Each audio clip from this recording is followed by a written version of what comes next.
Calgary-born native, now living in Nashville. Lindsay, thanks for doing this. Thank you for having me. Growing up in Calgary, you lived country music. It was Yeah. really the mecca, let's say in the 70s and 80s for country music in Canada. You moved to Nashville. Maybe tell us why that transition happened from Calgary to Nashville. Yeah, growing up as a little girl, it was always a dream of mine in my heart to move to Music City. And I remember that first day walking off the plane, I had a guitar on my back and I knew one songwriter on a piece of paper. And I was like, well, if any time is the time, then I guess now's the time to do it. And Nashville's just been such an incredible experience. It's completely home now, and everybody there is so friendly. You know, it reminds me a lot of Canada, actually, just because people are so welcoming. And like my first week there, people were like, come on over to the house and we can jam and we'll cook you dinner. And I'm just like, where is this? Like, who are these people? So Nashville's been incredible, and it's changed really a lot of my music landscape, just being around so many creative individuals, like songwriters and musicians. Like, you're just constantly, your creativity is constantly stimulated. Sure. So when we're talking about songwriting and going to Nashville, that tends to be why people move there. Yeah. But we don't see a lot, and I hate saying this, but we don't see a lot of home. Like, you don't play a lot of gigs, especially maybe in Ontario. Yeah. You played the Paris Fair earlier this year, Yeah. or last year, I should say. You know, my fingers are crossed that you'll be just down the street here later this summer. I know, But- me too. but- We'll cross those fingers. Boots and hearts. Maybe tell us, you know, what it's like being a Canadian in Nashville and Yeah. really having a huge amount of, when I say a huge amount of success for a Canadian, that your success is pretty big down in the U.S. Thanks. I mean, I have a long way to go, Yeah. but yeah, it's been a crazy past few years, and you know, it was a decision of mine that I wanted to move down to Nashville and you know, release music and sort of tackle the two countries at the same time. You know, I wanted to look at it as just one big landmass instead of starting and then moving. Mm-hmm. You know, I have so many friends who've done it both ways, and it's different for every artist. But for me, I just knew that was probably what I need to do, even to find my sound. You know, like I started playing shows when I was 10 years old, and I'm so grateful that Canada gave me that stage. You know, my first car was a 15-passenger band van, and I drove it across the country so I could play 3 hours on stage every night and really form that chop, you know, Sure. like the performing chop. When a chord dies or a amp blows up or a monitor goes out, like, what do you do? And it's crazy moving to music towns, what you see. People don't have a lot of experience playing live sometimes, and so I'm very grateful that Canada gave me that.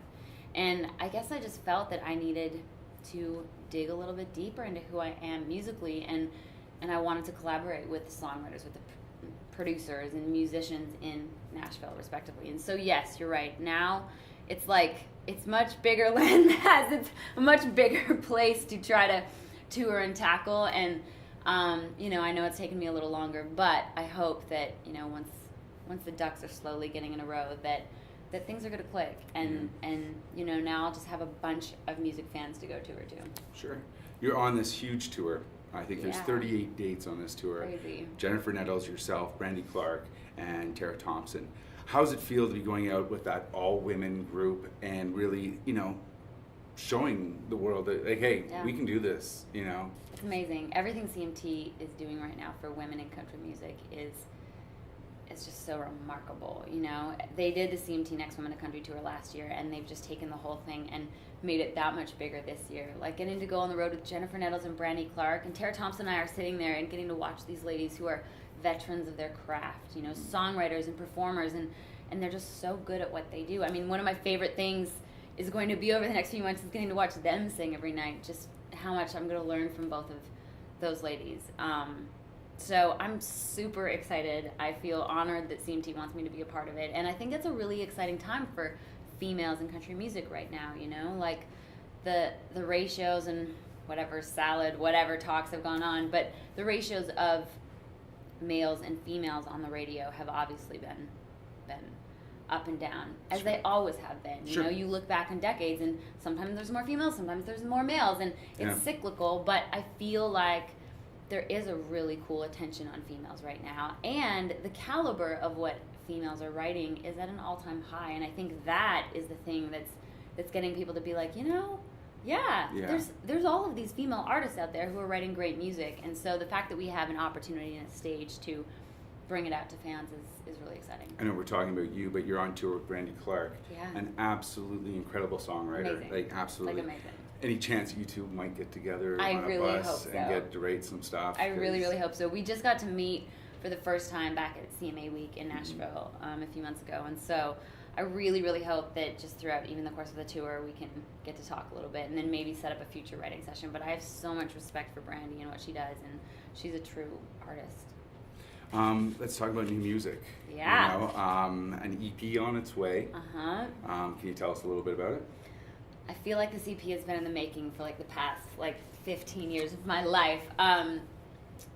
Yeah, I'm so excited to finally be able to release music that I can honestly say this is a really good representation of me, you know, and songs that I've written from my heart, of things that I've gone through, of things that I hope fans can relate to, and so I'm really proud of it. And sometimes being a guitar player and getting into the studio, it can be sort of a dangerous spot because you study so many different kinds of music that you can write a song from so many different places, and then when you're producing it, you can take it so many different places. And so to have that filter artistically in your brain to be like, okay, this is me, and this is what I want to say, it's hard sometimes, especially being young. I mean, I was in my first recording session when I was 13, and it's like, yeah, those Earth, Wind & Fire shots sound great. That's exactly what that guitar solo needs. I mean, no, that probably wasn't the right direction for the song, but you learn it over time. And I feel like I've gotten to the place now where I can really just have a gut instinct of what, you know, artist Lindsay wants. Sure. So, long story short, but this EP is I think a really accurate representation of me. Yeah. So your first single Yeah. has done really well already out of the gates. When you were writing that song, how did it feel, or what was the moment about that kind of really grabbed you, that said, yeah, I got to write this? By the Way is a really special song to me because, you know, I grew up with such powerful females being huge role models to me. You know, Shania Twain and Faith Hill and Terry Clark and the Dixie Chicks, and I knew every word to every single song, and I would sing them with like a little. I knew all the Dixie Chicks. Okay, but I mean, who doesn't, right? Thank you for being proud enough to be able to say it. But I would run around the house with like little toy microphones, singing all the words, and I'm like, I want to be able to have an effect on little girls or little boys growing up, and be that kind of positive role model to them too, you know? And so what do I want to say in a song? And I'd just gotten out of a breakup, and sometimes regardless of how it happens in life, things are put into your life for a reason, and you're supposed to learn from them. And so I was like, I'm not going to let this guy have that much effect on me for this long. Yeah. So I just wanted to write a song that, you know, sometimes relationships are good, sometimes they're not so good, but either way, you can pull things from them and become better. So the new album obviously will come with a little bit of a tour. Yeah. And just wondering when you might fall after this tour, you know, is there plans for another one? Very good question. Yes, all Okay. plans are in the works. Okay. The summer's shaping up to be pretty busy. We're doing lots of festival shows, and I'm looking at a couple tours, and you know, I wish I could clone myself in a way that I could be so many different places at once. But yes, we know that we need to be getting up to, especially this parts of the world, more. So we're working on it. Great. Last question. Social media. You are killer on it. You're on it. I'm kind of a nerd about it, really, let's be honest. So that's a good thing, though, because let's talk about how that's actually going to grow. Yeah. Because today social media plays such a big role in an upcoming artist. You want to get your stuff out there. You did a lot of YouTube stuff yourself to help promote and get out there. Kind of the reason why we do the Mason Jar sessions, the same sort of thing.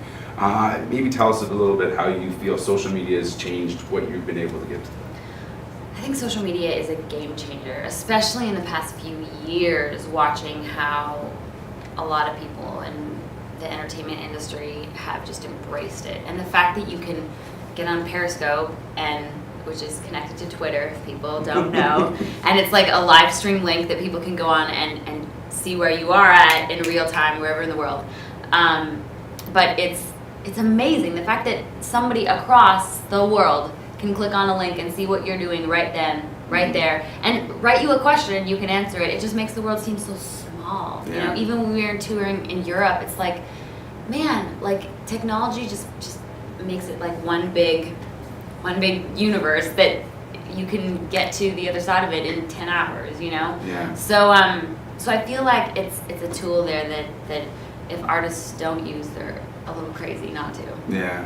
Yeah, I would have to agree. It's one of those things that as we see some artists come in, I mean, there's certain artists that maybe they're at the level that they don't feel that they necessarily need that. Totally, and every artist is completely different. You're Yeah. right. And once you get to a certain level, if that's your choice, then absolutely. And if you can do that, then all the But a power to budding you. artist like yourself, and you Yeah. have the opportunity to interact, it's So pretty important. cool. So Well, thanks so much for doing this. Thank Really you appreciate for it. having me.